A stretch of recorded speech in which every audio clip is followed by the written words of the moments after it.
வருவான், பெத்த மகளை மாலையிட்டு தருவான், மாமி பெரும்பளச்சி வருவான், மருமகளை அழைப்பான். அப்படி பொங்கலன் மைத்துவர மந்திரமூர்த்தி வருவான், மைத்துனன் என்று அழைப்பான். வெத்தலிலே சுருள் வைத்து தருவான் என்று சொல்லி ஏகலமாக பேசும்போது பேசுவேனை மாயாண்டி சுடலை என்று அவன் ஆண்டி என்று நினைத்து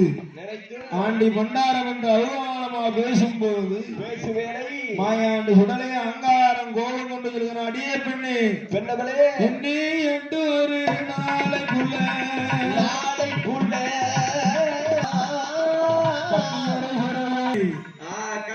இன்னி 8 நாளைக்குள் பிடித்தடைப்பேன் என்று சொல்ல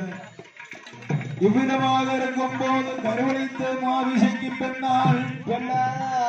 தாளமும் பூத்ததை போல் தன்மகளா 17 பேர்கள் அழகாக இருக்கவே மலை